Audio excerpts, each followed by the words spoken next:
In nature, anything that flies has symmetry. And in the early days of human flight, mimicking nature made sense. But as we pushed onto ever higher speeds, our stubborn insistence on symmetry might have been a mistake.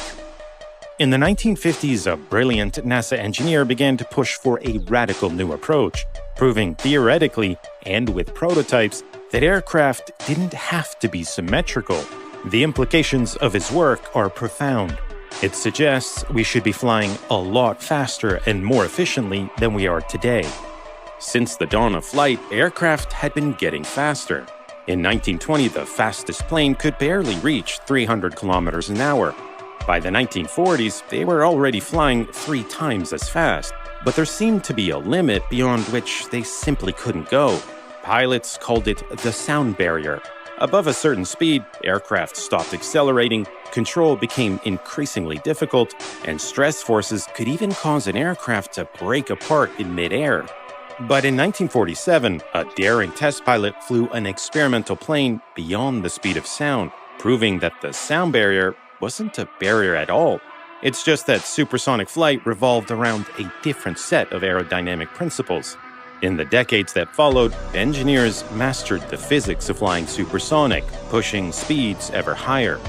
But a new challenge emerged, designing an aircraft that would perform well in both flight regimes. Any aircraft optimized for supersonic flight would, by definition, fly poorly at subsonic speeds, because the ideal wing at lower speeds was long and straight, but for supersonic flight it was thin or sharply swept, a shape that struggled to generate lift at lower speeds. Engineers struggled to find a solution, eventually coming up with a kind of wing that could transform in midair, functioning more like a straight wing at subsonic speeds and sweeping back for supersonic flight.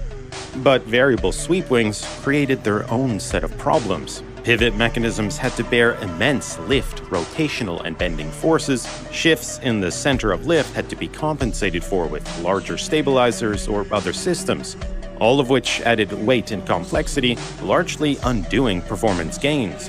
Variable sweep wings were only successfully applied to a small number of military aircraft, none of which are still produced today.